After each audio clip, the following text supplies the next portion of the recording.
মাগরিবের নামাজের পরে ছোট্ট একটি দোয়া 7 বার পাঠ করবেন। নবীজি বলেন 70টি বিপদ থেকে আল্লাহ পাক তাকে হেফাজত করবে এবং এই 70টি বিপদের মধ্যে সবচেয়ে ছোট্ট বিপদ হলো আল্লাহ পাক তাকে দারিদ্রতা থেকে মুক্তি দান করবেন। আপনি কল্পনা করতে পারেন 70টি বিপদের মধ্যে যদি ছোট্ট বিপদ হয় দারিদ্রতা, তাহলে বড় বড় বিপদ কি হতে পারে। আমি এই হাদিসটা পড়ে অবাক হয়েছি। নবীজি সাল্লাল্লাহু আলাইহি ওয়াসাল্লাম বলেন, তিরমিজি শরীফের 3601 নম্বর হাদিসের মধ্যে আল্লাহ রাসূল সাল্লাল্লাহু আলাইহি ওয়াসাল্লাম বর্ণনা করেন, নবীজি সাল্লাল্লাহু আলাইহি ওয়াসাল্লাম বলেন 70টি বিপদ থেকে আল্লাহ পাক তাকে হেফাজত করবে এবং সবচেয়ে ছোট্ট বিপদ হলো তাকে দারিদ্রতা।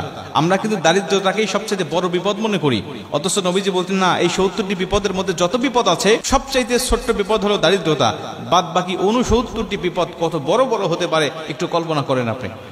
তার মানে আপনি যদি দোয়াটি নিয়মিত পাঠ করেন, আপনার যত বড় অসুস্থতা থাকুক না কেন আল্লাহ পাক আপনাকে পরিপূর্ণ শেফা দান করবে। আপনি যদি এই দোয়াটা পাঠ করেন, আপনি যত বড় বিপদের মধ্যে থাকেন না কেন, আপনার দেওয়ালে পিঠ থেকে গেছে কোনো সমস্যা নেই, আল্লাহ পাক এই কঠিন বিপদ থেকেও আপনাকে হেফাজত করবে। আপনি যত বড় দুশ্চিন্তার ডিপ্রেশনের মধ্যে থাকেন না কেন, এই দোয়াটি যদি আপনি নিয়মিত পাঠ করেন, আল্লাহ কঠিন কঠিন দুশ্চিন্তার ডিপ্রেশন থেকেও আল্লাহ পাক আপনাকে সম্পূর্ণ হেফাজত করবে। হাদিসটি হযরত আবু হুরায়রা রাদিয়াল্লাহু তাআলা আনহু বর্ণনা করেছেন। তিনি বলেন, নবীজি সাল্লাল্লাহু আলাইহি ওয়াসাল্লাম বলেন, তোমরা লা হাওলা ওয়ালা কুওয়াতা ইল্লা বিল্লাহ এটুকু সবচেয়ে বেশি বেশি পাঠ করো। কেন? এটা হলো জান্নাতের রত্ন ভান্ডার। এই লা হাওলা ওয়ালা কুওয়াতা ইল্লা বিল্লাহ এটা হলো জান্নাতের রত্ন ভান্ডার। যদি কোনো ব্যক্তি এই দোয়াটি বেশি বেশি পাঠ করে, তাকে জান্নাতের রত্ন ভান্ডার দান করা হবে। কল্পনা করতে পারেন, জান্নাতের রত্ন ভান্ডারের মালিক যদি আপনি হয়ে যান, তাহলে দুনিয়াতে আপনার কিসের সমস্যা, কিসের দুঃখ, কিসের ব্যথা, কিসের বেদনা, আপনি তো দুনিয়ার জমিনে সবচেয়ে সুখময় শান্তিময় একজন মানুষ।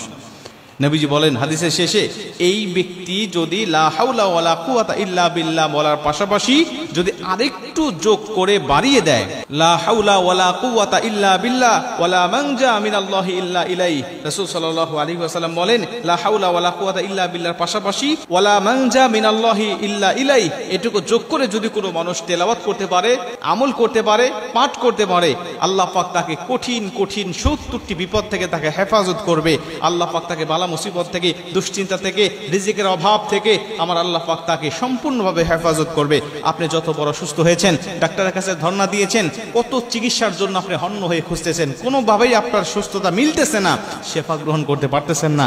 আমি বলি, আপনি ফজরের নামাজের পরে, মাগরিবের নামাজের পরে অথবা 5 ওয়াক্ত নামাজের পরেই যখনই সুযোগ হবে, যখনই মনে হবে, তখনই আপনি এই দোয়াটা পাঠ করতে থাকেন।